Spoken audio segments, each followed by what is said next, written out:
Good afternoon. Thank you very much for bearing with us in terms of the timing this afternoon. We are expecting a vote at 3:45, which means that the committee will be suspended, but we will try to make sure that we get through that as quickly as possible and head back upstairs. Mr. Santori, I know you've got a flight this evening, so we understand the limitations on your time as well. So I'm going to get straight on with this. But first of all, perhaps you could just introduce yourselves for the benefit of the people watching online, but also so we make sure we pronounce your names correctly as well. Mr. Gandham. Sure. My name is Iqbal Gandham. I'm the Managing Director of eToro UK. eToro is a platform which launched in 2007. We have over 10 million customers and we offered cryptocurrency since 2014. I'm also the chair of the Crypto UK Trade Association, Self-Regulatory Trade Association in the UK. Members ranging from individuals who are selling, companies which are selling to institutions, to those to a wider audience, and also companies which are providing data to the industry, to those who are actually looking a little bit more into the future and tokenizing commodities such as gold. Thank you. Ms. Kaminska. I'm Izabella Kaminska. I'm the editor of FT Alphaville, which is the blog of the Financial Times focused on markets and commodities, all sorts of things. We've been following cryptocurrency since 2012, and we try to take a relatively critical take on things, and we hope to scrutinise all these new innovations. I presume that's why I'm here. Lovely. Thank you. So my name's Obi Nwosu. I'm the CEO and co-founder of Coinfloor. We were founded in 2013, actually right here in the UK, and we are one of the longest established cryptocurrency group of exchanges globally. We focus on institutional, sophisticated and professional investors, not retail investors, and believe that with sufficient regulation, UK can be a leading player in the nascent cryptocurrency space. Thank you. Ms. Santori. My name is Marco Santori. I'm the President and Chief Legal Officer of a company called Blockchain. It is a UK headquartered company, and Blockchain is the world's largest software provider for blockchain assets. We have over 25 million wallets, and we do it all from here in London, although I should note we were actually founded in New York. Thank you very much indeed. So obviously the four of you will try to direct questions perhaps to specific individuals, but please, if there's anything you want to contribute to somebody else's answer, then speak up or let me know if you want to do that. I'm going to start with Mr. Gandham and Mr. Nwosu. I hope I'm going to pronounce that correctly. Yeah. I'd be very, very helpful if you could explain the role of cryptocurrency exchanges and particularly who uses them and the scale of your currencies, your exchanges rather. Mr. Nwosu. So cryptocurrency exchanges allow, and brokers, etc., allow people to buy cryptocurrencies, so Bitcoin and Ethereum, etc., for fiat currency, pounds, dollars, euros, or vice versa. Now, that's fundamentally what they do. In our case, we also believe that they are at the heart of the cryptocurrency community. They're like a marketplace. And as such, we provide thought leadership in terms of class-leading security, regulation, and providing input to regulatory processes. For example, we are a founding member of CryptoUK and a founding member and an advisory member of GDF, Global Digital Finance Initiative. Thank you. Mr. Gandham. So just to follow on from Obi's point, cryptocurrency platforms such as eToro, such as the members at Coinbase, they are the access point into this industry. It is where people can purchase cryptocurrencies, buy, sell cryptocurrencies. We also provide a lot of education and thought leadership, similar to what Obi has been saying, which is why we created the regulatory body, the self-regulatory body. And moving forward, we will hope to give further access to the retail audience. We don't do institutions as yet, but we provide access to retail clients. Thank you. Mr. Santori, perhaps you could just explain, obviously, the difference between exchange and blockchain, and also perhaps you can explain, because obviously we are learning all of this at the same time as taking the evidence, the difference between custodial wallet providers and non-custodial wallet providers. Certainly. So, as you stated, blockchain is not itself an exchange. People come to blockchain not to speculate on the price of currencies or to invest in in currencies or digital assets of any kind. They come to us to store, use, and transact with their digital currencies. So we have a markedly different business model and, frankly, a markedly different mission. So we don't ourselves exchange one currency for another. Instead, we provide software to individuals and businesses around the world so that they can hold on to cryptocurrencies and digital assets themselves. That's what it means to be non-custodial. We don't control private keys. Unlike the exchanges, unlike, say, a bank or a vaulting service, our users don't give us their currency. We write software, we publish it, and we also make it open source so that professionals in the industry and in the community can see what our software does, how it does it, if there are any flaws, and we have been alerted to flaws in the past and fixed them, and they can hold on to their digital assets themselves instead of giving them to us to hold on to. Now, obviously, the title of the inquiry is based on what these things are called, cryptocurrencies, but of course it has been suggested to us that perhaps they'd be better described as crypto assets, or there might be another better phrase. I mean, perhaps I'll turn to Ms. Kaminska, but others will have views on this. Are they really currencies? What are these things used for? I think your comment alludes to the recent remarks from Mark Carney, who made this argument, in so much as currencies, we're still at an early point, but it looks very much like they're not succeeding at all, in so much as they're not used as a medium of exchange, they're a poor store of value, and they're certainly not being used as a unit of account. As a result, one has to question what are they being used for, and in the current environment it looks like they are mostly being used for speculation and as vehicles for potentially relatively quick gains or losses. So they are definitely in the asset side. Where they are being used as currencies, it does tend to be in the illicit market space.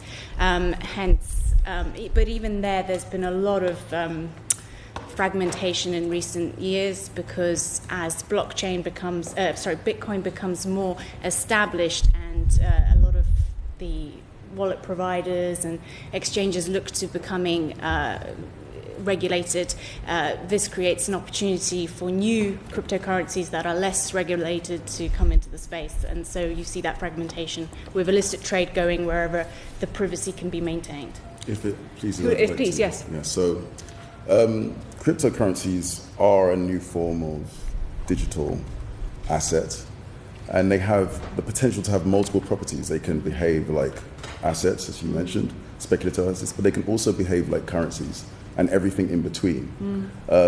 They are at a very early stage. They're in their infancy. And as such, we have to consider them as any other living, growing thing in its infancy. You wouldn't expect a 3-year-old child to perform open heart surgery. It needs time to grow up and mature, and we're going through this stage of growth at the moment. But the potential is there. Okay. And technologists and entrepreneurs understand that potential, and they are working hard to get there. Now, in the fullness of time, with appropriate things like appropriate regulation, infrastructure put in place to attract institutional levels of liquidity to stabilize the price, and technology solutions to solve the scaling and so on, they will be able to act as currencies, and then we will see the full potential that they were originally designed to achieve. Ms. Kaminska, did you want to come back? I just wanted to add that whilst I did mention they're still in their infancy, I think it's important to put them into the context of other entrepreneurial initiatives. We see things like Airbnb and Uber. They've only, Bitcoin outdates a lot of these more disruptive technologies and businesses which have managed to completely dominate the public space. Whereas, there is potential, but at the moment, in terms of currency use, it does not look like they are growing anywhere as quickly as, say, Uber or Airbnb. We would disagree at blockchain. As I said, people don't come to blockchain just to speculate or to try to buy something for $1 and sell it for $2. They come to blockchain so that they can live, so that they can escape governments that have been irresponsible with their currencies, so that they can prevent their hard-earned savings from being nationalized. They do it so that they can transact in a way that doesn't rely on an intermediary to charge them a hefty fee. The statement that digital assets are bad currencies or have failed at being a currency is just demonstrably false. It is unsupported by the evidence. Again, yeah. So the French and German ministries have said that we need to look at the entire gambit of cryptocurrencies as crypto assets. Definitions change as technology evolves. I think it's easy to compare this to the dawn of the internet. So if we have a look at the internet was all about decentralizing communication, one-to-one communication. We can send an email from one person to another. The blockchain is all about decentralizing value.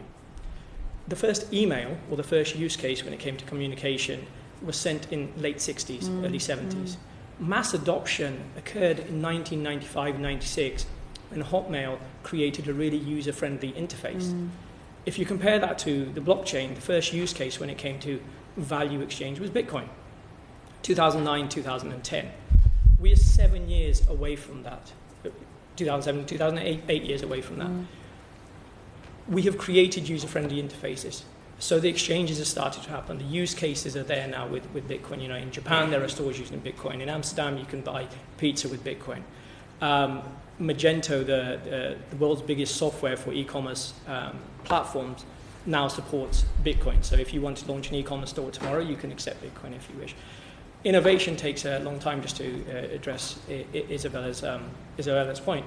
In terms of the definitions, if we refer to them as crypto assets, there's one vertical, which is cryptocurrencies, Bitcoin, Litecoin, Dash, etc.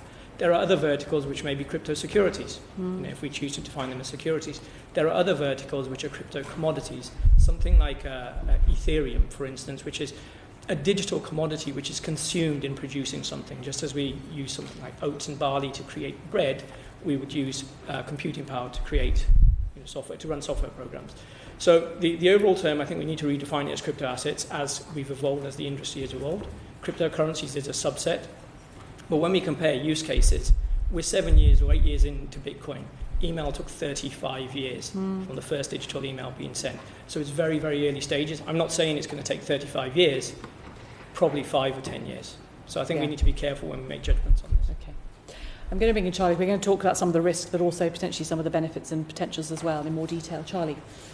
So just looking at the volatility and risks, if you look at the valuation of cryptocurrencies in January 2017, the whole market was worth about $17 billion.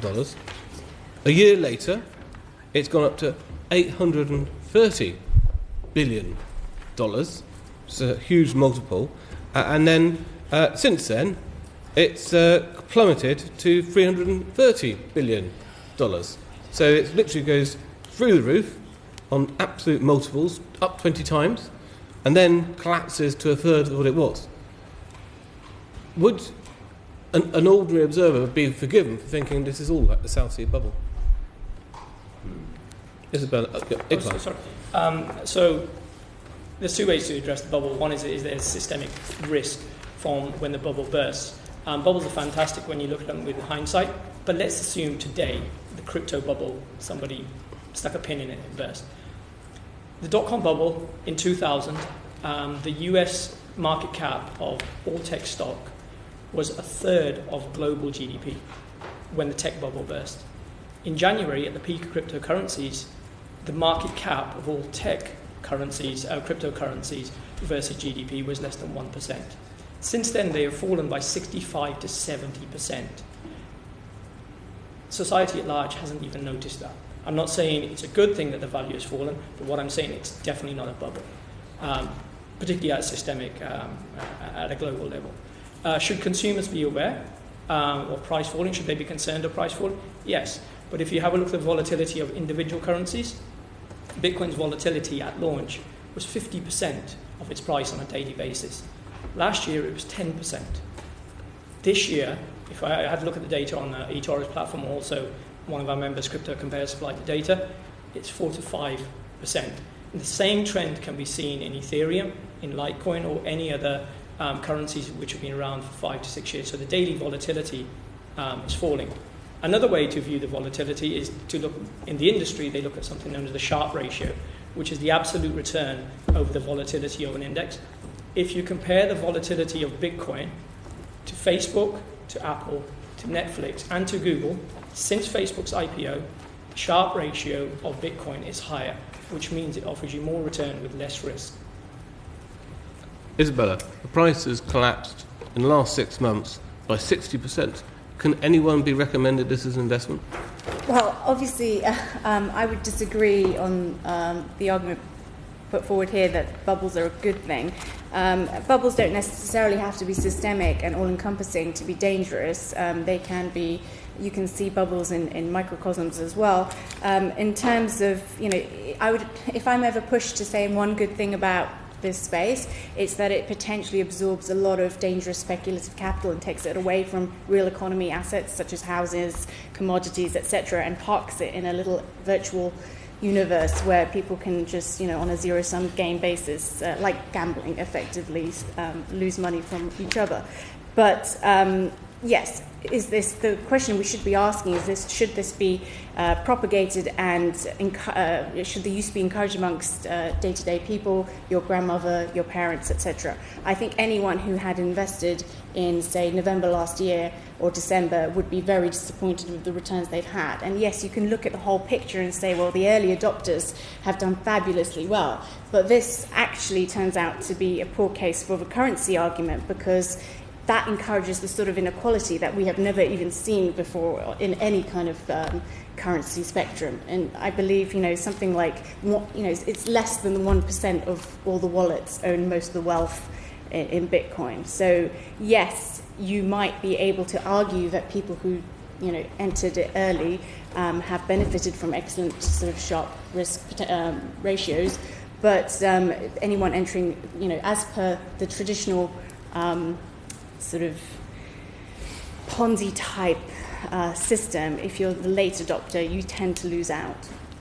I should respond to that as Marco, is this a Ponzi scheme?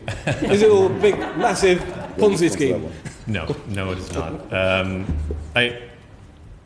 Again, as a non-exchange, I feel, as representative of a non-exchange, I feel compelled to comment from something of an orthogonal perspective. First of all, the price is the least interesting thing about crypto. It gets headlines. It gets huge headlines because it's easy to understand. Price goes up, price goes down. People are happy, people are sad. From a use perspective, from a technological perspective, from what we're actually gaining from these assets, from what our users are actually using the assets for, up and down, it's actually quite a bit better than down.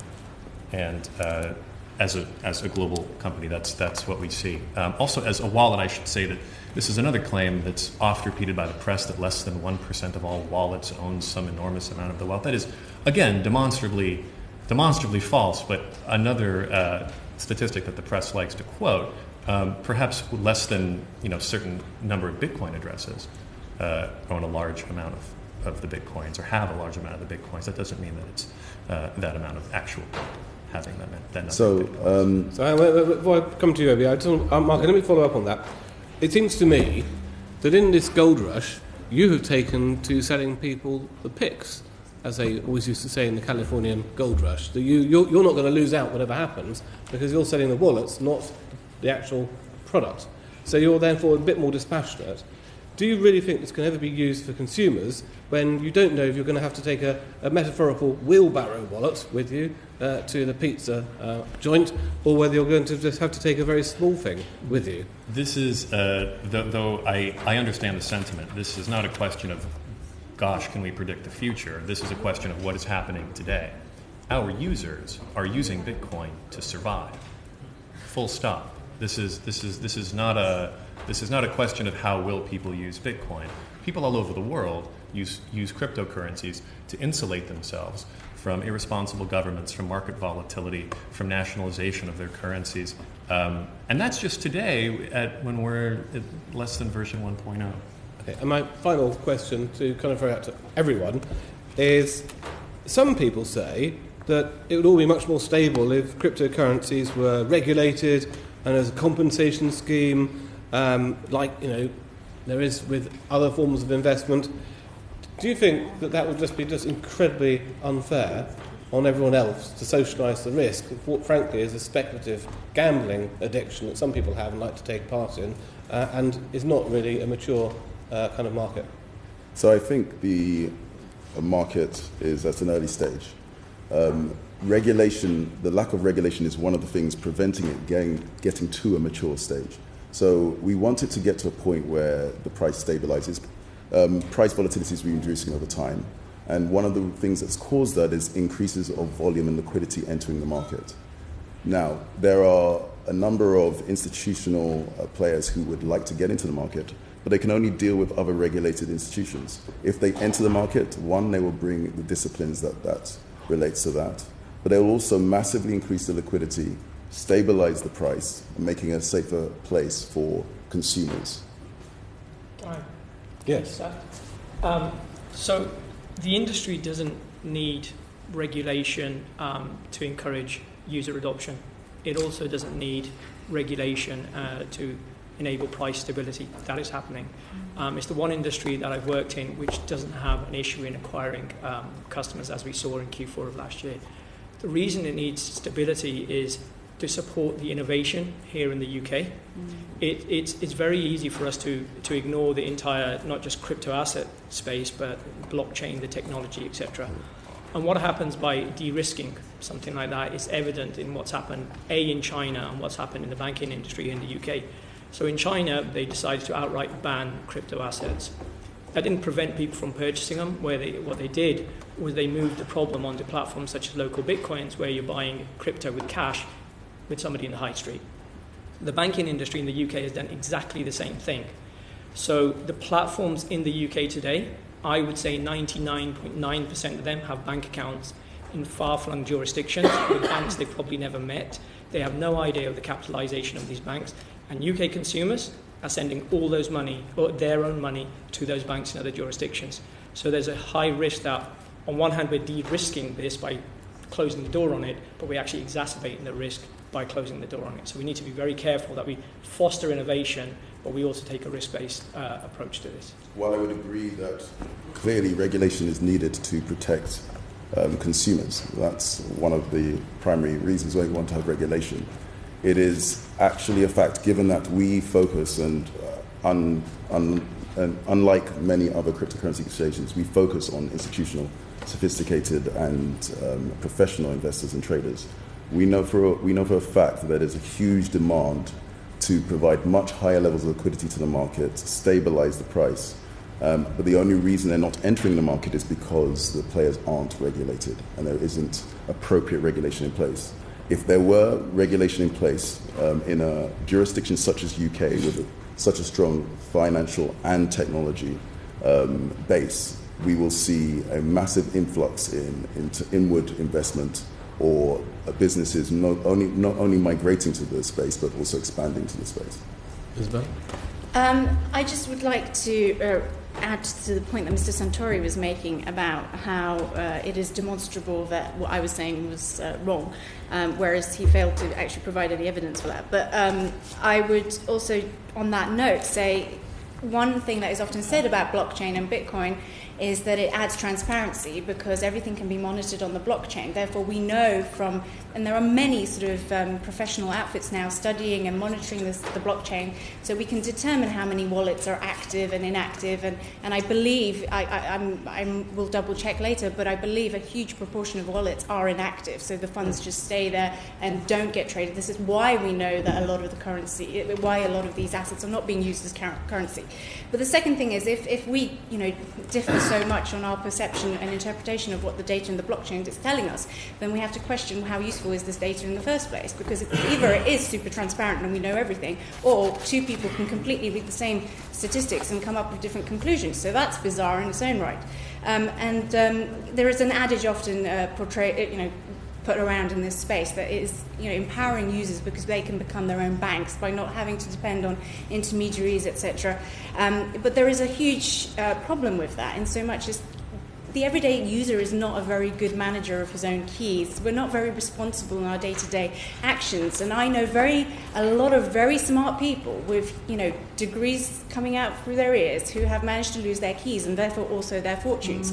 So this idea that we are empowered by taking control of our data has to be questioned, because not all of us are responsible enough to be able to do that. So that's the other side of it that I think was left out of that part of the testimony. And just responding to the point about regulation, well, yes, all the arguments put forward are fair, but the same concept applies to other illicit, other sort of asset classes that are dangerous and things we don't like gambling or drugs, etc. We have to consider: is it better to completely freeze them out, or is it better to regulate them in a way where we can control them and perhaps at least influence them through a responsible democratic system? Thank you. I'm going to move on. You're absolutely can come back, but I'm just conscious of time and everything else. I was only chuckling because of Charlie's metaphor of using a wheelbarrow relating to cryptocurrencies. Exchange stories use old technology and very new technology. Simon. And thank you all for coming in today. I'm going to look at some of the downside risks associated with hacking of exchanges. And just a few days ago, we had the South Korean exchange Coinrail, which lost up to £28 million worth of virtual currency. And that is not an isolated incident. In January, the similarly named CoinCheck in Japan also suffered a raid. Mr. Gandham, why are coin exchanges being repeatedly hacked? There's money there. So that's the primary reason.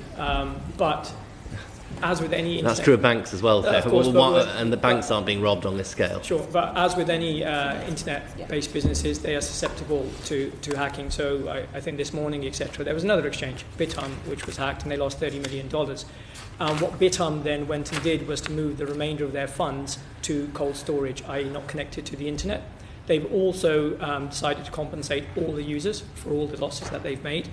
We at CryptoUK have created a self-regulatory code of conduct where one of the aspects of it that any member exchanges need to keep 90% plus of customer currency in cold storage, so not connected to the internet, to avoid situations such as this.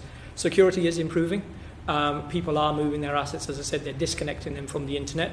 They are also now insuring any assets which are connected to the internet. It's very difficult to get insurance because the insurance products haven't matured enough, but they are working to address these concerns. We'll come back to the point about coverage for losses. Mr. Nwosu, could you explain how it's possible to hack an exchange and steal other people's money if the hacker must then need to hack the entire blockchain in order to verify their ownership of the coins that they've stolen? So, to create a transaction, you have to form the transaction like a check, and then you have to sign it with a private key. Think of it as a very long and complex and hard to replicate password. And then you finally publish it. And once you publish it, it's like posting the check, and the rest of the blockchain will update worldwide. Now, the private key, the stamp for authorizing the check, can be kept online in what's known as hot storage, or on an internet-connected device, or it can be kept in cold storage offline on a device that's not connected to the internet. So it would be created offline, stored offline, and used offline. That's known as cold storage, and this is important because every single successful hack of an exchange has always involved the hot element, which is where the 90% plus hot cold storage comes in. So this is the equivalent of leaving the keys in your car, basically? This is the equivalent of money in your purse versus money in a bank vault. One is online available for other people to access, while the other is money offline behind various security. And so far, no hackers worked out how to hack through solid concrete, steel, biometric scans, and air. So we in Coinfloor, given this is the case, have a 100% cold storage policy because we believe that given how desirable cryptocurrencies are, it's important to, if you're maintaining cryptocurrency on behalf of your clients, you have to have the best possible policy. It's much more difficult to do because it's much more operationally intense, you can imagine. But because it is possible, we should do it. And we encourage our other fellow exchanges to follow that. How many do, out of interest? Very few. Right. Very few. But we saw today again, Bithumb, they said the way they secured the remaining cryptocurrency was to take it to cold storage, right. i.e. take the keys offline. Right. Izabella, you wanted to come in. I just want, on the hacking point, I just feel it's important to put this in lay terms, and what we have here is the creation of a bearer asset. And, we hear a lot about how amazing it is that the blockchain is immutable. Well, the downside of immutability is that if somebody steals your asset, it continues down the chain unless we start to blacklist said coins that have been stolen. And that happens through a vigilante kind of community that sometimes tracks, like the Mt. Gox stolen funds have been watched, all the time. So it's very difficult for them to get spent. But then that creates fungibility problems, and that in itself creates problems on the currency side. But in terms of what we're talking about physically, we're talking about the capacity to remember a very complicated string of numbers. This is what gives you access to your funds. Now, if you happen to, it's all about how secure those numbers can be kept. You can tattoo them on your leg. You can perhaps, put them on a piece of paper and bury them under some sort of bird fountain in your garden. But if some sort of criminal finds your string, they have full access, and then by the time it's gone and it's been spent, you've lost that access. So you're only as secure as your own capacity to remember those numbers. And the other downside is that people forget them. People die, for example, without passing them on. So you have a whole load of sort of inactive, dead capital that's sitting in that space that can never be retrieved ever again. So hacking is a real reality. So yes, the blockchain itself has never been hacked, but this is all about social engineering, and the real weak point is the user. And that's why I say users tend to outsource this to professionals for a reason, which is why it's no surprise that what has been manifesting in the crypto community is the total re-emergence of trusted third parties, which is the irony. I'd like to respond to that, if possible. First of all, it's a bearer asset, but so are your clothes on your back. But we're not going to suggest that people walk around stark naked. But they do have value, and they operate differently from normal fiat currencies. For some people who don't have a choice, for example, who don't have access to banking, but want to buy things online, this is an alternative with trade-offs. It's not necessarily going to replace fiat currency, but it provides a choice. We at Blockchain agree. Actually, sorry, Mr. Santori, if I may, can I clarify whether a software provider such as your firm is vulnerable to hacking in this same way? No. No, you would No. say, and that's due to what, the security of your individual wallets, or? It's due to our architecture. As Mr. Gandham said, the hackers hack exchanges because the money's there. At Coinfloor, they keep 100% of their coins in cold storage and none of their coins in hot wallets. At eToro, we heard testimony that they keep a certain percentage in hot wallets to service retail customers. At Blockchain, we have no wallets. We don't hold on to people's funds. As Ms. Kaminska said, there are risks with that, in that people could lose their private keys. Today, it happens, based on our numbers, much less frequently. How frequently? I would be remiss if I quoted. Could you write to the committee to clarify that? Just sort of. Say again? Could you write to the committee afterwards to clarify roughly what proportion of cases that is occurring in? We'd be glad to do so based on the information that we have. How many more questions have you got? I've got, I think one more really. Do you want to do that, and then we'll ask that briefly and we'll go? Yeah. I just want to touch on this issue of compensation swiftly, because obviously this is critical to consumer confidence in the process. Mr. Gandham, Mr. Nwosu, do your exchanges have mechanisms in place to compensate victims in the event of a hack? So all of our cryptocurrencies are stored in cold storage. So they're not connected to the internet. We only connect them to the internet when we need to transfer, and we have a very... But in the event that they were, in the event that there was a loss, you would compensate, or wouldn't you? We are working with insurance companies to cover that. But as things stand today, you have no such mechanism. As it stands today, we don't. Is that true of you, Mr. Nwosu? That's correct, and that's the case for most exchanges at this stage. But again, with regulation, the hope is that insurance companies will feel more comfortable by providing insurance products for exchanges. And there'll be a long line of exchanges lining up to take out those policies when they're available. In the past, we've looked at policies. We even had policies with members put forward to us from members from the Lloyd's of London. But they had so many exceptions that our customers didn't think they were worth it, and they were comfortable with our 100% cold storage policy. Very, very swiftly. Very quickly, cold storage is being put forward as a solution here, but we need to recognise what that actually means. It means total inefficiency, because there is something called the security access paradox, in so much as if it's secure, it's not accessible. If it's accessible, it's not secure. When everything is in cold storage, it is very difficult to maintain a liquid sort of availability of funds to manage things in real time. So, for example, Mr. Nwosu, sorry, I'm mispronouncing your name, Mr. Nwosu was saying to me just earlier that they settle on a once-a-day basis. Now, that takes real-time gross settlement very much backwards, if you think about it, back to sort of perhaps even the 19th century. Well, on that controversial note, I'm sure Mr. Nwosu might want to come back there. We're going to suspend for 15 minutes, so just after 4 o'clock, can colleagues be back? Thank you. Okay, excellent. And you made a very good point about insurance as well, which we might well come back to. Yes. Did you want to get a chance to respond? Yes, please do. So I think when we left on that cliffhanger, there were Yes, that's right. there were 2 points. One was daily withdrawals for us. For our cold storage, and the other one is being your own bank. Now, in terms of daily withdrawals, simply our customers are institutional, sophisticated investors and traders. They are very comfortable with that withdrawal speed if it ensures the highest level of security. If it was retail, that would probably be different, which is why we don't focus on retail customers. In terms of being your own bank and the comments that Izabella made, if we look at the unbanked, they are currently their own bank right now. They have to deal with cash, etc. So there is no change for them, but at least they now have a new opportunity to transact online, for example. Okay, thank you. Catherine. So I wanted to follow on really on the theme of crime and the safety really of the systems that are in place, but particularly in relation to money laundering. Do you think that cryptocurrencies and exchanges facilitate money laundering? Are you happy to go first? I'm happy to address that.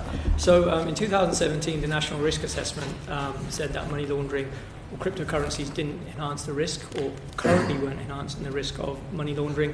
And I believe the FCA's own submission to the Treasury Select Committee shares that sentiment, and I would agree with that sentiment. This is not to say that crypto assets or the increasing use of crypto assets cannot be used for money laundering, which is why I think it's really important that we create public-private partnerships, and we cannot do that unless we foster innovation here in the UK. In Europe, there is a project known as Project Titanium, which is between the local enforcement authorities and education institutions, where they are developing open source tools to track money laundering across the blockchain. Denmark has done the same. They developed their own tool to track money laundering across the blockchain. So we have to realize that money laundering won't go away if we say no to crypto assets and we say no to crypto exchanges and platforms here in the UK. But what will happen is the knowledge will move abroad. And when we have to address the issue in 3 years, 5 years, or 10 years' time, we won't be able to pick up the phone to anybody and ask them, how do we address this problem on the blockchain? So we need to support the innovation here and start working with the industries and form those public-private partnerships. So if exchanges put efforts in knowing their customer, KYC, tracking the source of funds, the destination of funds properly, using new technologies that allow you to track and monitor the blockchain as well, so you can programmatically track the source and destination of funds on the crypto side as well as the fiat side. If they have strong policies around monitoring behavior on the site and have a policy of submitting suspicious activity to crime agency, National Crime Agency, etc., then they actually have very low rates of issues in this regard. It's the exchange that don't follow these policies. Now, we take a preemptively compliant approach, and many members of CryptoUK do as well. And as such, that's good. But what we want to see, and what we try to advise policymakers and policy advisors, is to have broad-range regulation that is appropriate for the entire industry, so we know we have a base level. Can I just ask, if it's not required, why do you do it? So, well, one, as I say, given our customers that we deal with, they don't want to be dealing with sources of funds which are in some way illicit. They wish to use our services to invest or trade. And so our customers tell us what they look for. Two, we ultimately think that to get to the highest levels of volume that we believe this industry needs, it needs to be a regulated industry, and that's not going to happen if it's a place where money laundering and terrorist financing can happen easily. So it's in our long-term interest, and it's the interest for the technology to deal with this. But presumably at the moment that would place you at a competitive disadvantage? No, it actually places us at an advantage. Well, it depends. In the short term, it might place us at a disadvantage, and actually, to be fair, we have foregoed huge amounts of revenue because of our choice of customer in the short term and our policies around storage. As you said, it is a once-a-day withdrawal, and our policies around compliance and preemptive compliance. But we take a long-term view. We think ultimately the vast majority of volume will come from institutional and sophisticated volume in the long run, and so we want to put in a service now which they will see, and we believe these people have long memories, and that's what the feedback we're getting. So you always require identification to operate on your exchanges? We require, if you want to buy, although you can't because our minimum deposit is £5,000, another indicator that we're focused on a different customer set. But if you did want to buy 1 penny's worth of Bitcoin, you would have to go through full KYC, you would have to understand the risks related to investing in cryptocurrencies, etc., etc. Yes. Can I just add? Across CryptoUK, there are several different types of institutions. There are the ones who are selling to institutional investors. There are also companies such as eToro who are selling to retail as well as corporates. We sell regulated and unregulated products, so we offer equities as well as cryptocurrencies, and every single customer has to go through exactly the same KYC and AML checks. In order to address your question on are there people who are taking advantage of this who don't have to carry out anti-money laundering checks? Sure. If I can go onto a platform and I can buy cryptocurrencies in 5 minutes worth versus having to wait, 2-3 hours, or even 48 hours if we have to do a full anti-money laundering check, the customer will pick the one which is faster. So there is a lot of outflow into foreign exchanges, but that's no reason for us not to follow anti-money laundering standards, and there's no reason for us not to follow KYC, because ultimately it's about protecting the consumer here in the UK, and we believe if we can do that, we again will bring business back here into the UK. So would you say that the anti-money laundering provisions that you have in place are equal to those of the banks and other financial services? So we're a regulated business here in the UK, as are several of our members. So they adopt exactly the same policies that you would have to adopt in a regulated business, even though they're selling unregulated products.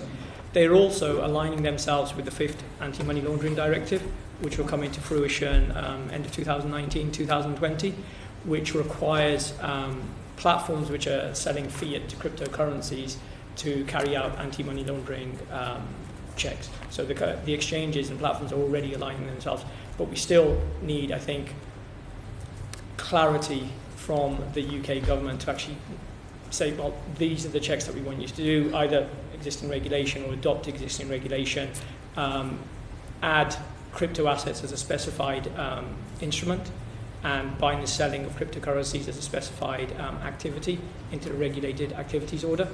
That way, crypto assets buying and selling will fall into line with all other regulated products. So crypto assets, cryptocurrencies are actually in some ways different from fiat currencies. So there are differences in terms of the way we operate. For example, we analyze the blockchain. That's not required for a normal regulated financial institution.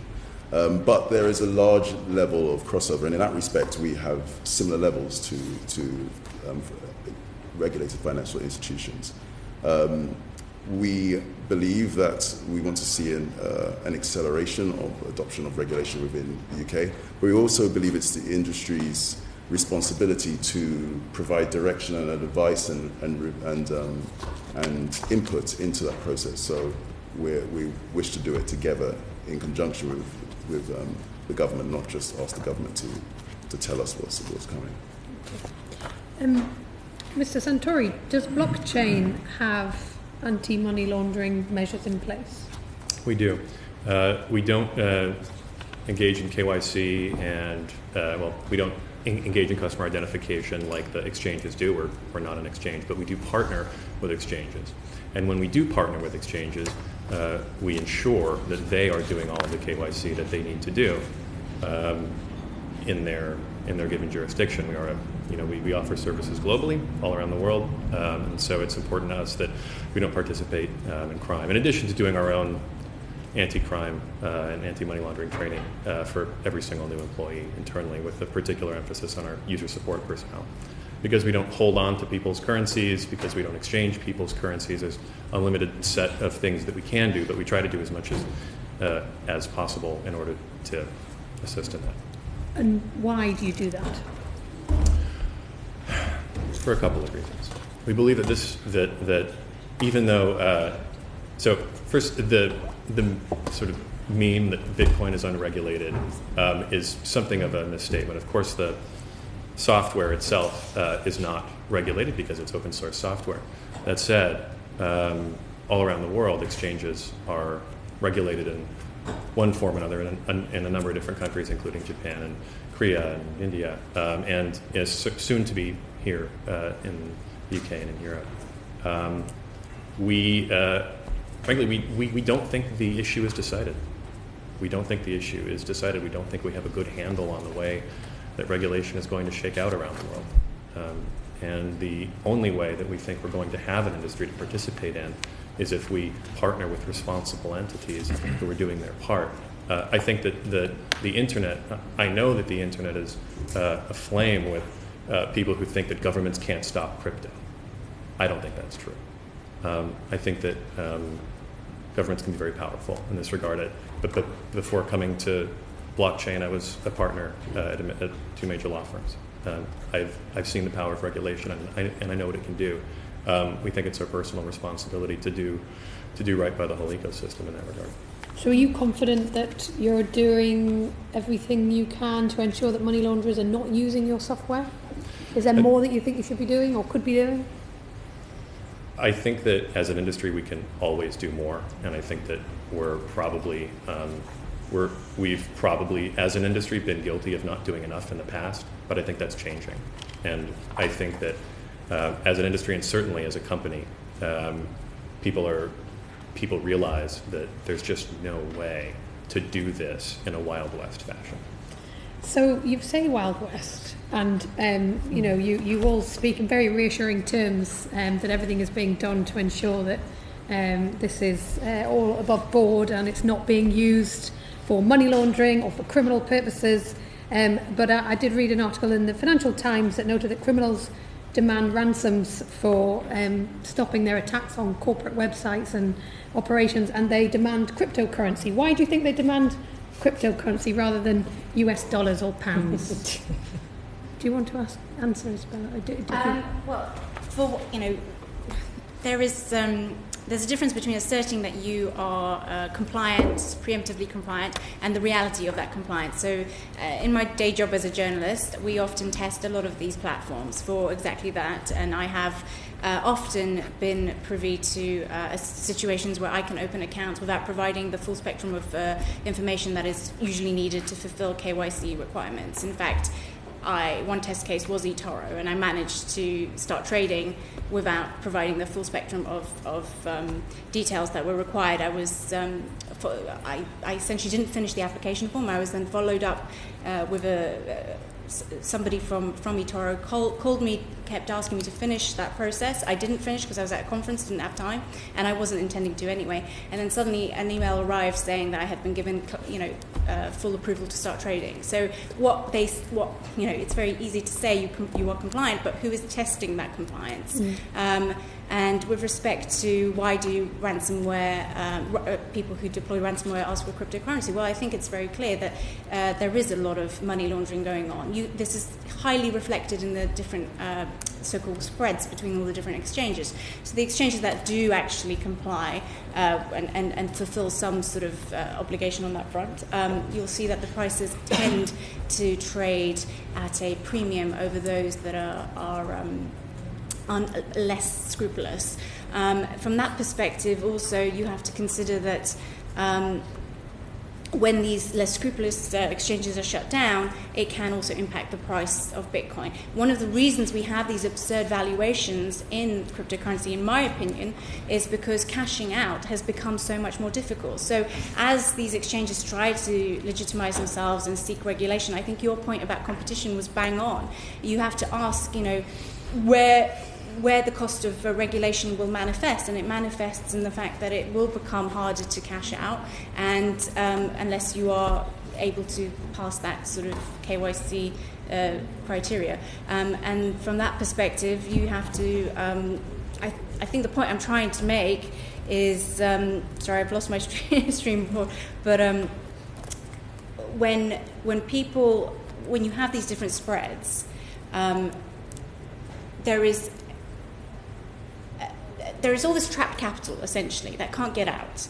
And the exchanges desperately want to legitimize themselves by being being properly regulated. If they achieve that, then will they really be any more competitive than banks? Because so much of the cost of banking is in the regulation. And I think, by all means, I'm very happy for these exchanges to be regulated, because then we will see the true power of the technology and whether it is really any more efficient. And my hunch is that when they comply, I'd be interested to know how profitable these ventures really are, the honest ones, because I don't think they will be that profitable. So it's lucky that she didn't try to sign up to Coinfloor, because she wouldn't have been able to succeed. But in terms of, there was many points there, so I can't really address all of them. But in terms of the price, the main reason the price increases is because at the moment, one of the biggest use cases for cryptocurrency is speculation. And speculation is good if it's performed at this stage by parties who have the ability to understand the market, invest, and take the hit if it doesn't go in their direction that they want it to go. But it's needed because this is a new technology. It needs to grow and it needs funding. In the same way the venture capital community funds startups, and some succeed, some fail, but it helps those industries grow. The speculative phase is required to help cryptocurrencies grow from the infant phase to the adult phase. But as they are analyzing it, they see that this is huge potential value, and they are therefore effectively calculating that value and taking a call as to the value right now, discounted for risk. Thank you. And I should just say that in terms, obviously, you will all get the transcript of this after the hearing. And if there are further points that you haven't had a chance to address, or when reading it you think I'd like to have said more, you're absolutely very welcome to write to us further on that. Catherine, thank you very much. I'm going to bring in who am I going to bring in now? Rishara. Good afternoon. I've got quite a few questions, so I'd appreciate very quick fire answers. My first question is related to the transformative impact of distributed ledger technology. So far, what I've the headline points that for me resonate are there are very good examples of good practice, but there are lots of challenges and lots of companies who are not necessarily going to play by the rules. Would you agree with that? I think in the UK we have many companies who try their best to play by the rules worldwide. But you can't guarantee that they're all playing by the rules. No, you can speak for your company, but this is not a well-understood field. Wouldn't you agree? I mean, certainly. I mean, it which includes Parliament. It includes the regulatory field. When it's new innovation, it does take time for government and other institutions to catch on. Wouldn't you agree? It does, and that's why the industry has a obligation to have events like this where and tomorrow we are meeting with the cryptocurrency task force for a similar reason, to educate and hopefully help bring that forward in terms of understanding.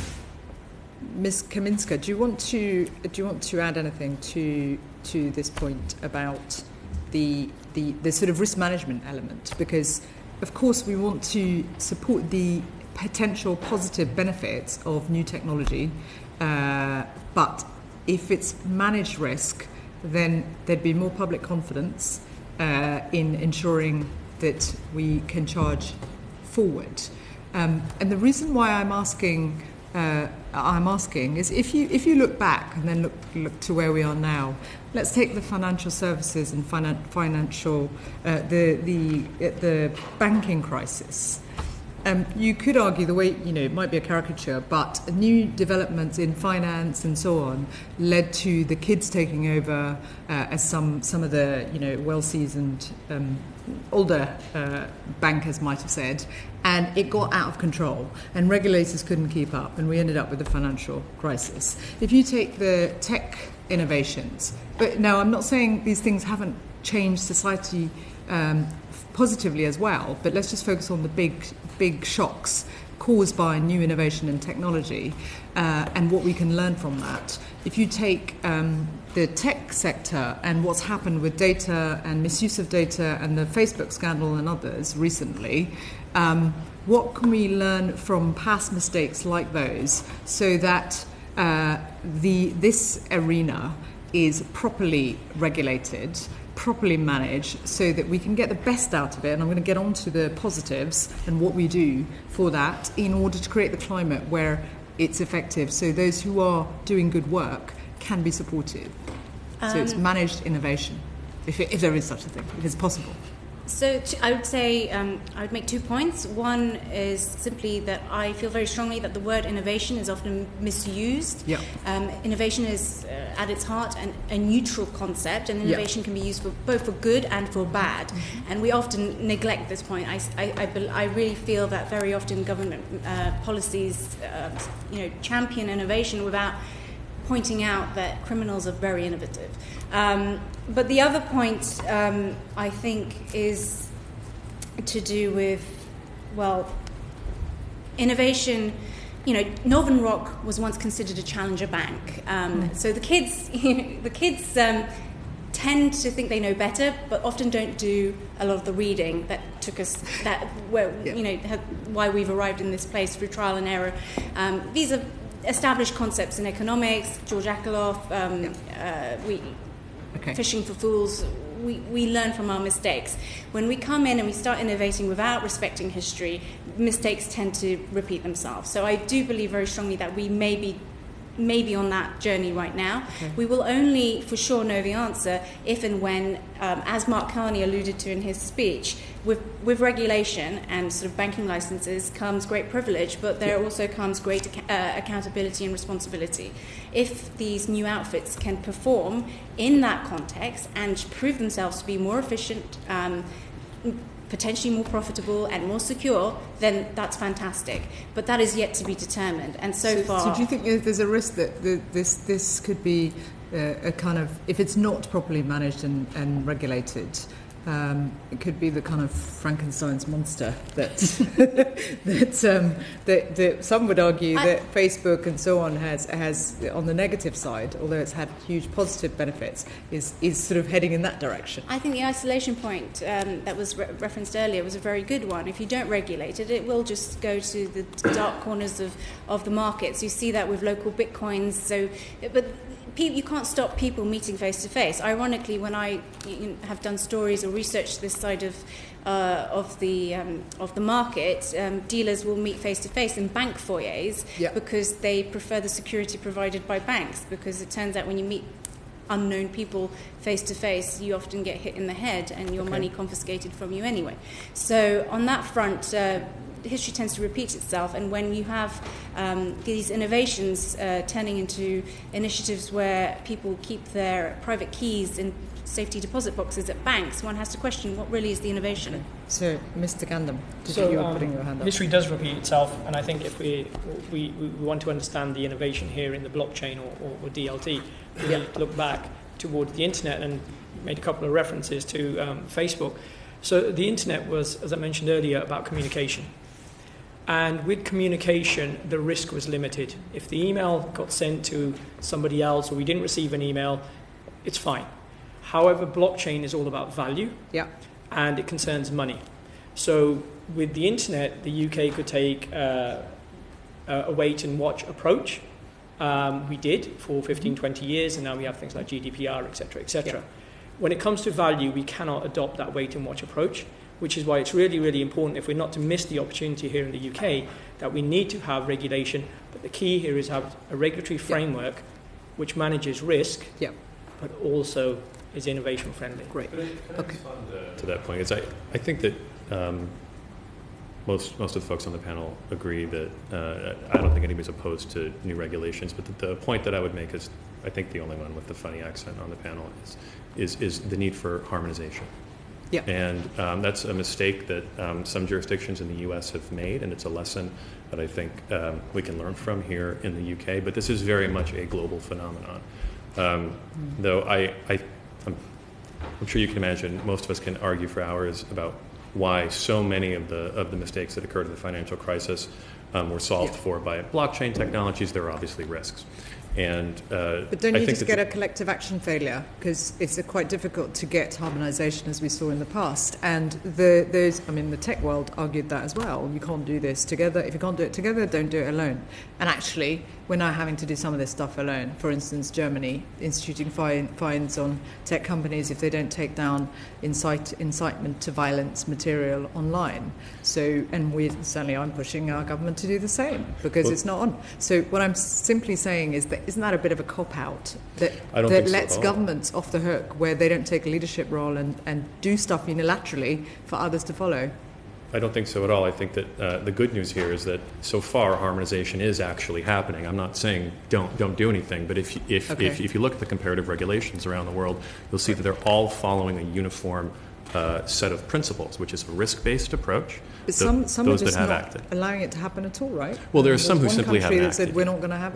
China said we're not having any at all. So I think that is probably the cop-out, the zero tolerance policy. Yeah. But in the United States, at the federal level, and in any state who's spoken on the matter, here in the EU, in terms of the fifth AML directive, we have a harmonized set of principles that's emerging.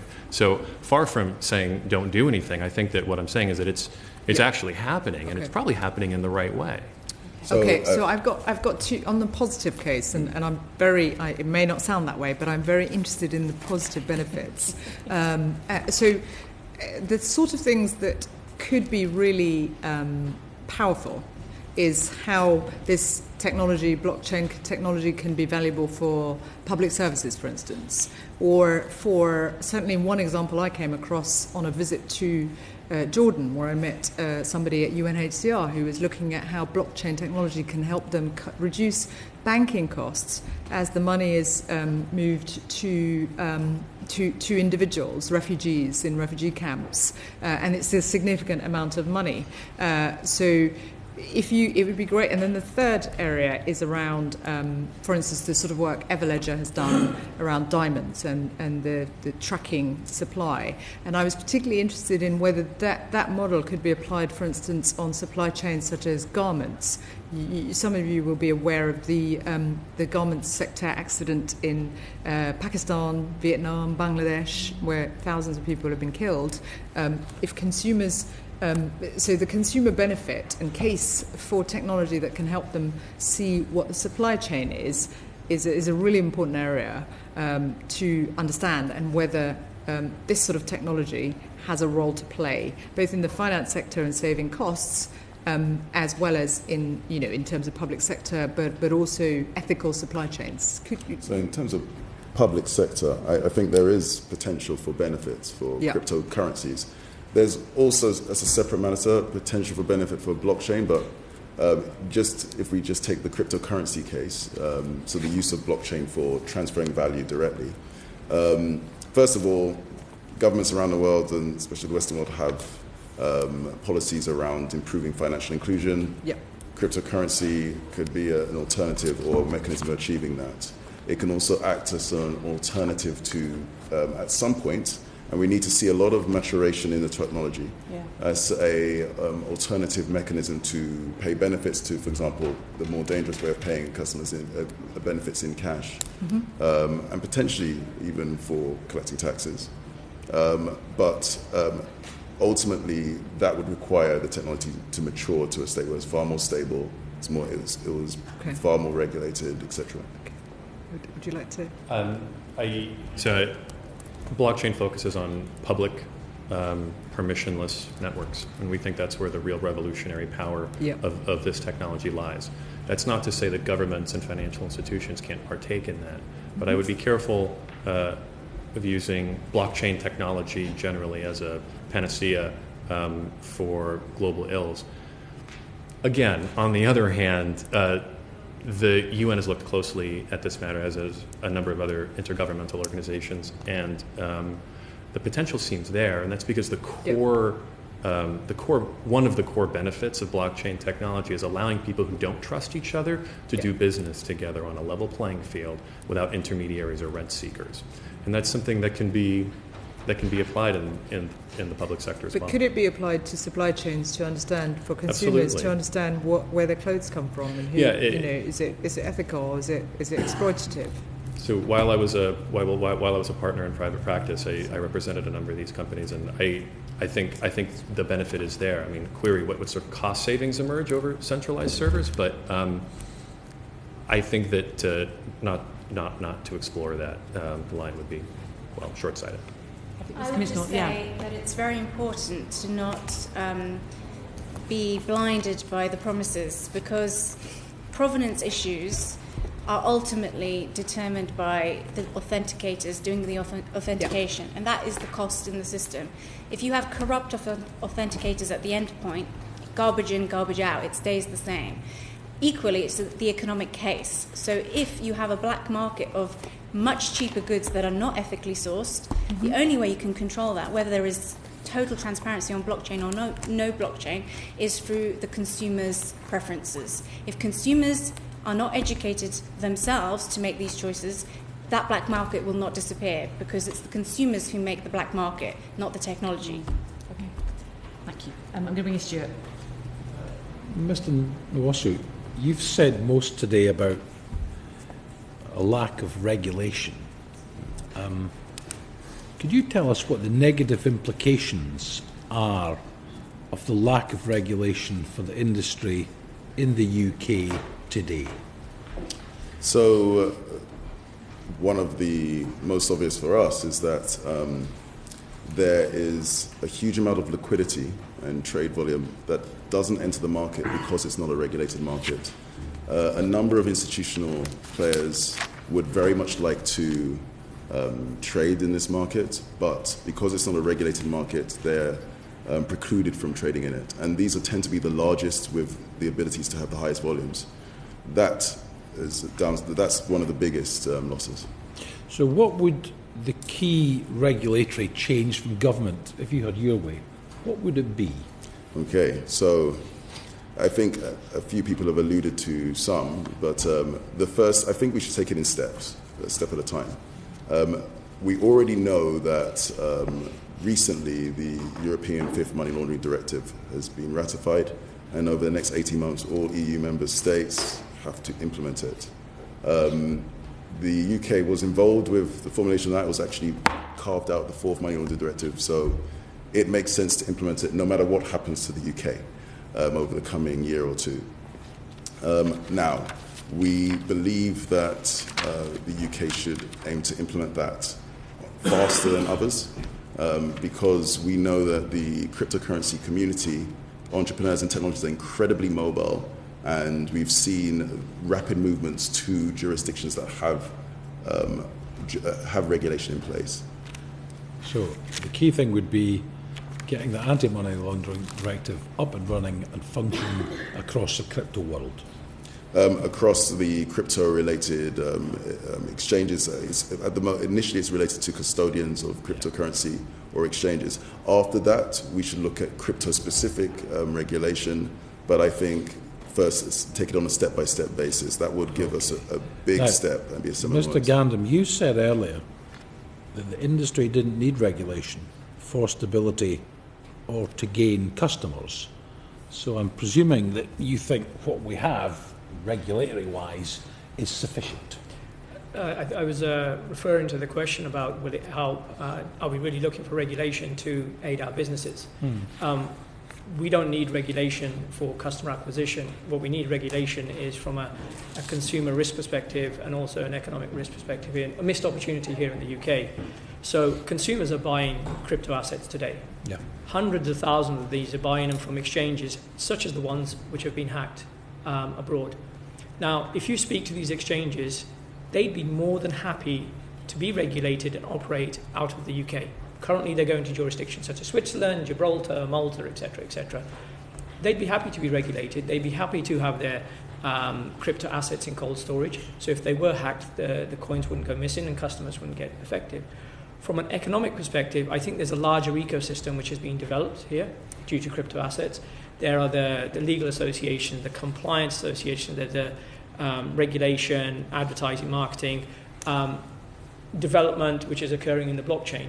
So if you look at websites which list jobs, you'll see the jobs listed for blockchain and blockchain-related development far outweigh any other industry currently today. So I think there are two risks, but just to summarise, as an exchange, as a platform, as an association, the platforms are not looking for regulation so they can add more customers. They're looking at protecting the consumers. Right, so it's the same micro and macro prudential protection that we have for the financial services sector across the piece. Sure. Listen, eToro, on their sign-up page, they state that they are authorised by top European regulators. Which ones are those? So because we sell regulated products also, so we sell equities, we're regulated by the FCA and also SISEC. Okay. So you're regulated by the FCA here? Yes. Yeah. Mr. Nwosu, just can I come back to you? In your written evidence, you encouraged policymakers to look at the examples set for fintech. What were the lessons to be learned from regulation in fintech, where there could be a read across to the crypto world? I wanted, in my written evidence, I asked them to focus more on the examples set by other jurisdictions. For example, we have set up Coinfloor Exchange Gibraltar. And the reason why is we were incredibly impressed with Gibraltar's forward-thinking approach to regulation. So we've been working with them for over a year, and they have taken a policy around AML and CTF and countering terrorist financing, but they've also looked at policies around custodianship of cryptocurrency, treating customers fairly, and they've taken a broader look at the market. So this is what I was recommending that the UK should look at as well, as an example. One might make a case that Gibraltar are an easy touch compared to what one might expect a